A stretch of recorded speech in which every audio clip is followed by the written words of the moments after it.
Guys, final video of Unit 5. It's going to be centering on meat production, aquaculture, things like that, how we're going to get the protein in our diet.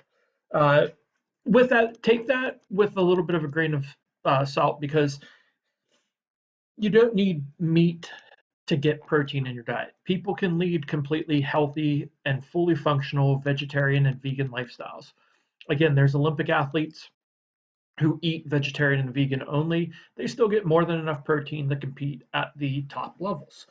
So when we think about these meat production methods, we're looking for ways constantly to reduce our impact or lessen or mitigate our damage to the environment. One of the easiest ways to do that is to eat at a lower trophic level. The majority of our meals should be vegetarian based. We don't do that though because we've grown accustomed to eating at those higher trophic levels. When we gain affluence, we like to eat meat products, and that happens across the board. Even when you look in sub-Saharan Africa, they enjoy eating meat products. So what they eat is a form of meat called bush meat. They'll go into the jungles, kill any animal they can find, usually through poaching, which reduces population sizes, which reduces biodiversity. So they're going in and harvesting the bush meat, using that as their protein source.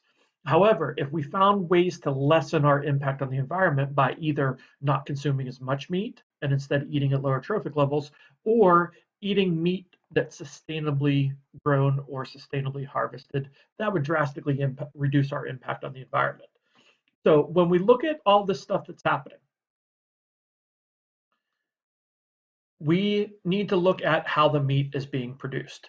So when we look at how the meat is being produced, it's going to be our big three meats are again poultry, pork, and beef.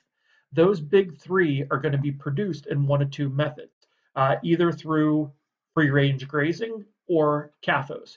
And CAFOs stand for concentrated animal feed operations. Those concentrated animal feed operations are the industrialized forms of meat product. This is going to be our mass production. Uh, we're talking about tens of thousands of animals packed into a small space with the sole purpose of getting them as large as you can in as short amount of time as you can. So to do that, they're going to constantly be feeding these animals, and they turn away from what their normal natural food sources are. Uh, Cows are designed by nature to consume grasses. They are grazing animals. They eat grasses to gain their nutrition. Chickens, they're going to eat insects and other things that they can scratch around in the ground cover for. Pigs, they're going to eat just about anything. They root around, they find grubs, insects, they eat mushrooms that might be in the ground in natural areas. They're going to be basically like the cleaners of the ecosystem. So when we put them in CAFOs, we don't want them to eat that because that takes too long to mature them. Instead, what we do is we feed them a diet heavy in grains, corn and soybeans and things like that. By doing that, we're able to increase their body mass drastically in a very short period of time. So when we look at these free range grazing animals, it may take them 2 years to reach harvestable weight. But when we do use CAFOs, we might be able to get them from calf or piglet or chick to harvestable size anywhere from a few weeks with chickens to a few months with cows and pigs. That's not what nature intended. These animals are growing so quickly because we're overfeeding them. And in the past, we added steroids and hormones and things like that into the food sources. We've kind of gotten away from that, but we're still feeding them a diet they're not designed to eat. And that's going to come back here in a second when we start talking about other stuff. So when we look at the CAFOs, again, we're feeding them grains to grow them quickly. Those grains, again, their bodies aren't designed to eat that. They're designed to eat grasses. So those grains are sitting in their stomachs and their guts, and they're basically just decomposing as they're there. Their bodies aren't designed to process those as efficiently. So there's a lot of methane that's produced in their bellies. That's why you hear cow farts and cow burps are the leading cause of methane emissions. And that's a true statement. So we're going to have methane being produced as a result of them eating those grains. The other thing we have to worry about with that, we're feeding them so much that they're pooping constantly. And we have like those 10,000 cows packed into an area that can basically support maybe 3 or 4 cows if they were free range. So we're drastically increasing the density of the cows per acre in these CAFOs.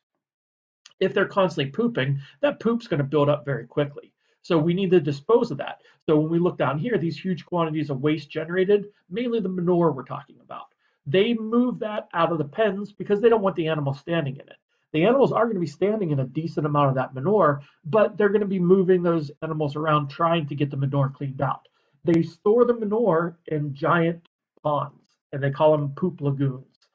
So these poop lagoons are filled with manure, and what happens is, as it rains and moisture mixes with that manure, it liquefies. What they use that manure for normally is they'll actually bring tanker trucks, fill up the tanker truck with that liquefied manure, drive the tanker out into the field, and spray the manure on their fields. By spraying the manure on the fields, they're raising the nutrient levels of the ground. They're taking all the nutrients that were stored within the food that was eaten and consumed and not used to gain body mass, and they're spraying it on the fields to up the nitrates and the phosphate levels. But as it's decomposing in that poop lagoon before they have a chance to spray it on the fields, it's decomposing anaerobically. And anaerobic decomposition is where we're going to see these two compounds be created. If it's aerobically decomposing, like it would be after we sprayed it on the field, it's going to produce CO2, which in itself is damaging. But you have to remember, this was biomass they were feeding the animals. So that CO2 came as the biomass was growing. Again, the plants take in carbon dioxide, chemical reactions happen, and the carbon dioxide is converted into the sugars that the plants need. So that carbon dioxide going into the biomass and then being released back up into the atmosphere, that's a carbon neutral type of thing. We don't have to worry about that really increasing our carbon dioxide levels of our planet. The methane and the nitrous oxide is what we do worry about though, because every molecule of methane equals 25 carbon dioxides as far as heat holding capacity. Every nitrous oxide molecule equals 300 carbon dioxide molecules as far as heat holding capacity. So when we have that anaerobic decomposition, we see methane bubbling out, going up into the atmosphere. Nitrous oxide does the same thing. It bubbles out and goes up in the atmosphere. We're seeing quickly that farming is going to be the #1 greenhouse gas emitter in the world. And it's that industrialized form of agriculture. And it's mainly linked back to the grains we're feeding them on the CAFOs and just the sheer quantity of manure that's generated with that. Now, along those same lines, we need to grow that biomass that we're feeding the animals. A huge portion of our agricultural output, the amount of crops we grow, the corn and the soybeans and things like that, is grown not to feed the human population, but instead it's grown to feed the animals. So we have world hunger issues, and we learned that you can actually feed more people eating a vegetarian-based diet than you can eating a meat-based diet. And this is the reason for that. If we're taking those grains that have, say 100 units of energy per bushel, for instance, and we take and feed those to the animals are only getting 10 units per bushel out of that. The other 90 units is lost as heat. But if we feed this to the human population, now we're getting that same, the humans are still getting that same 10 units, which seems like it's a net push, but it's not, because we're feeding the animals, they're only getting the 10 units. When we eat the animals, we're only getting 1 unit per bushel of that original energy. So we can actually see that we can drastically increase the number of humans we can feed by eating the corn directly as opposed to feeding it to the animals. That's why eating at that lower trophic level is a much better thing for the environment. Not only are we feeding more people using less land, but we're also using fewer fertilizers, fewer fossil fuels, antibiotics, all things like that. Because not only do we need to grow those crops, we also need to provide the nutrients needed for those to grow. So we become even more reliant on fertilizers. We become more reliant on fossil fuel energy because now we need tractors to drive in the fields. We need fertilizer to make sure those monocrops are growing efficiently. Then as we crowd those animals into those pens, we have a high disease transmission rate because they're standing in feces. If one cow gets sick, every other animal in that pen is also going to get sick due to the density dependent nature of the illness. The more densely packed in the population is, the more that disease is going to spread. So we start giving our animals a lot more antibiotics, both preventative and reactionary. So sometimes they'll actually give the cows antibiotics when they first arrive to ensure they're not going to get sick as they're there. When they do get sick, they pull them out of the pen, load them up with antibiotics to recover them. Then they can butcher them once those antibiotics are out of their system. But even though they're not allowed to sell meat products that have antibiotics in them, you always see antibiotic-free chicken and things like that. They're not allowed to sell animals that have been butchered that still have antibiotics contained within their body tissues. So we're not being exposed to the antibiotics ourselves, but the bacteria that they're treating these animals for are being exposed to those antibiotics. So we're seeing a greater rate of antibiotic-resistant bacteria in the world. And it's not necessarily due to the fact that we're being overexposed to antibiotics at this point, because doctors have cut back on antibiotic usage considerably. But by using antibiotics on animals, we're exposing those bacteria to the antibiotics. They're becoming resistant, and then those resistant strains are jumping into the human population. In addition, it's also consuming huge volumes of water. We talked about the however you say that word, aquifer in our Midwest. We're over pumping it for the agricultural land, both a mixture of the crops we're growing and the animals that we're growing on that land as well. So again, this is CAFO, the negatives associated with it. So the other option we have is to do more of a free range graze. And I've reduced my meat consumption considerably since I started teaching this class. That's probably the biggest bang for your buck as far as being more environmentally conscious. Because you can see from that previous slide, there's so many things that meat production is tied into as far as environmental harms. When we become more reliant on fertilizers, those fertilizers run off the ground. They go into bodies of water, cause eutrophication, dead zones in the Gulf of Mexico, all those things. So when we look at free range grazing, it's a much more, and I hate to say this word because this is something you should not use on the AP exam, environmentally friendly form of meat production. Describe on the AP exam why it's more environmentally friendly. So the reason why it is, now instead of it being packed in animals, we're using the land to support the animals. We're not feeding them grains. They're getting their nutrition by eating the grasses that are naturally growing in the fields. So because of that, it's much more expensive to raise those animals. Now it's taking us 2 years to get the harvestable weight for a cow. It's taking us the better part of a year, year and a half for chickens to get the harvestable weight. Once you guys start grocery shopping, you're going to see free range eggs, for instance, are $5 a dozen. Regular eggs in the grocery store, maybe $1.50, $2 a dozen. Meat products, we spend for a pound of ground beef usually between $5 and $7. So that $5 or $7 ground beef turns a lot of people off to it because they don't want to spend $5 or $7 a pound for ground beef. They want to spend $2 or $3 a pound. The CAFO type beef, you can get $2 or $3 ground beef because it's much cheaper and more efficient to do it because of that scale of economy. They're mass producing it, which allows it to offer at a lower price. So again, you have to have those trade-offs available. People have to be willing to spend more money for their food sources if the environment is something that's important to them. Not everybody has that viewpoint. So if we want to end the environmental damage we're doing, we have to make those trade-offs with it. Educating people on why it's important to spend a little bit extra money to help preserve the planet and the ecosystem around. The other thing with free range grazing, they're not as densely packed, so we don't see as many problems with those density dependent factors, illness and viruses and things like that. So because of that, they tend to be antibiotic and hormone free because A, they're not trying to grow them as quickly, so there's no reason for hormones, and B, they're not getting sick as often because they're not densely packed in. Think even about the coronavirus.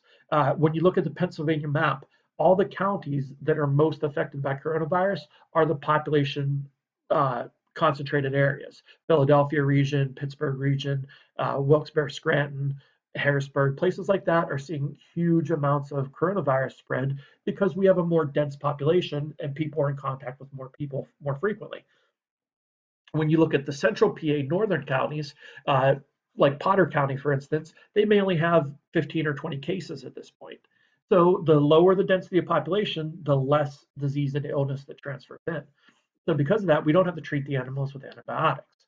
In addition, the poop that they do poop out is used as fertilizer for the grasses in the field because the little cow walks through the field, it leaves that cow patty behind. That cow patty then fertilizes the grasses as the water kind of drains it into the ground all around.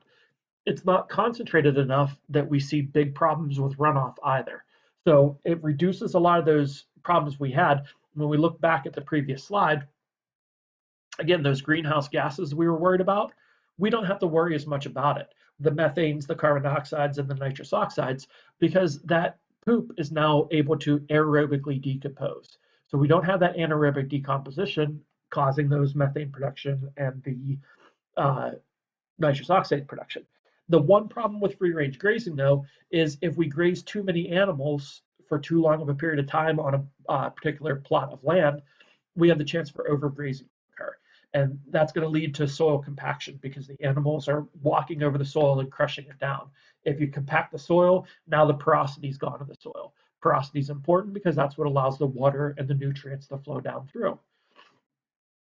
We lose our vegetation as a result. We see increased erosion because once the vegetation goes away, the soil can start to erode away because there's no roots to hold it in place. And then in extreme cases, we can actually see desertification. The land will shift towards being a desert where plants stop growing and we end up seeing a drastic reduction in the biodiversity of the plant life. Drastic reduction in biodiversity of plant life means we don't support the biodiversity of animals we once did. So we overall lower the diversity of the ecosystem. But as a whole, free range grazing, much more sustainable than CAFO farming. The best way to do it still is to reduce our consumption. Don't eat any meat if you can, or reduce the amount of meat you are eating. Now, again, with that in mind, I'm a carnivore. I eat meat. I'm not trying to preach vegetarian or veganism, but it is better for the environment if we do that type of lifestyle. I know I've reduced my consumption. I haven't ended my consumption, but I've reduced my consumption. So you can go ahead, check for your understanding, go back in the video. Again, questions, email me about it, and go from there. The last form of meat production we're going to talk about is fishing. And we go out in the oceans and fish in these bodies of water. And for years, nobody owns the oceans. It's one of those commons. So people are able to go out there and fish unregulated when you're out in the deep ocean. You're able to go out there, catch as many as you want. It's regulated at the country level, but I'm not going to take my American boat out there and overharvest, but people from France or New Zealand are able to do that because their countries may not have the same restrictions. So because of that, we're seeing increased scarcity of certain species. Tuna are getting to the point where their population has gone down. A lot of those larger predatory fish are seeing populations crash. When we take those out of the ecosystems, now the lower trophic levels start to explode. We start losing phytoplankton populations. Once the phytoplankton populations are gone, then we start to see that trophic cascade form. So we see a lower biodiversity within the aquatic ecosystems. And since fishing is a big dollar economy item, we see hurting economies because of it. If you're a tuna fisherman and the tuna become more scarce, you're not going to be catching as many every trip out. So your profits are going to go way down. You're going to be forced with finding new fishing grounds. So you may be traveling further out into the ocean or further away from where your home port is at. That's going to result in a lot more money spent on fuel. If your fuel costs aren't being subsidized by the government, now that's even less profit you're going to make. So it does have tie-ins to the economy, food availability, all those different things. In America, we don't have fish as a staple food source for us. We eat fish more as a luxury item. But if you're from Japan, you eat fish a lot. That's going to be a big part of your diet. If you live in Chad, or one of those sub-Saharan African countries nearby one of the major lakes that they have in Africa, that's going to be a main staple food protein source because it's available to everybody, it's cheap, and it's usually was reliable. What they saw in Lake Chad was the fish that they were catching in Lake Chad are becoming smaller and smaller and smaller because they're over harvesting the fish. When you overharvest the fish, they may repopulate every year, but you're getting a younger and younger fish every time you catch them. So because of that, the size of the fish might have went from a 2 foot long fish because it was 3 or 4 years old. They were harvesting them sustainably. Now that they're over harvesting, all those older, more mature fish are gone, and you're getting the fish that were bred the year before only. So now instead of a 2 foot fish, you're getting a 1 foot fish. So you have two choices. To feed the same amount of people, you either have to catch more fish or people are going to starve. So then you start catching even more fish and the population crashes and goes away. So this is really tied into a lot of different things. So when we look at fixing the problem, we can turn to aquaculture. And aquaculture is farm raising fish. It's going to raise them in small little confined nets in aquatic zones. It's really, really efficient. They can do it like a CAFO where they just constantly feed the fish, grow them very quickly. And in addition, they've actually started genetically modifying the fish to give them genes that are fast growing genes. So they can go from fry state, where they're just like the little minnow sized fish, to getting up to those full size salmon and tuna in a very short amount of time. It doesn't require much water because they're growing them in pens and they're concentrating them in. It doesn't require very much fuel, so it's better for the environment in that standpoint because they're not releasing that carbon dioxide and other greenhouse gases from burning the fuel. So lower fuel usage, lower cost. It's extremely efficient and really good at providing protein for the areas. The problems and the drawbacks for it are that it's going to contaminate our water supplies because now, again, we're feeding those fish constantly, so they're pooping constantly. So we see these algal blooms happen nearby these fish pens very frequently because the nutrient levels are spiked and just go through the roof. If we do have genetically modified fish, they have the potential to escape and start outcompeting native fish. Or even if it's not genetically modified, but it's a non-native variety of fish in the area, they can be released or escape out of the pens during a storm. And next thing you know, you have an invasive species outcompeting the native fish. They also have higher disease transmission rates, and that gets back again to the concentrated nature of them. But again, one of the other good things about aquaculture, it reduces the demand on wild caught fish.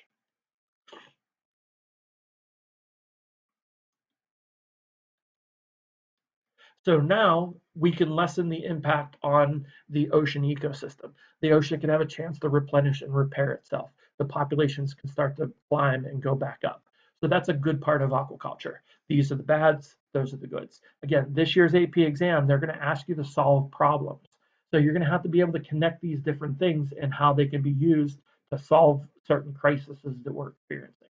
So that's it for Unit 5. We're going to pick up with the other things. We still have to talk about mining, urbanization, things like that. We're going to pick up those in Unit 6 or even in their own video. They don't really fit 100% with this, so I'm kind of struggling to see where they're going to fit in. I know for sure mining is going to go with the next unit because mining and energy go hand in hand. So enjoy the videos. I hope you guys did. Keep studying. You guys are doing great. Don't get overwhelmed with the resources I put out over email. Again, study as little or as much as you want to for the AP exam, guys. I have no expectations going into this. You guys are dealing with some crazy stuff right now with the corona shutdown. I'm happy if we just take the test and try our hardest. If we have 10% get 3s, 4s, or 5s, I'll be happy. If we have 100%, I'll be through the moon. But I'm not going to be disappointed in you guys no matter what scores we receive.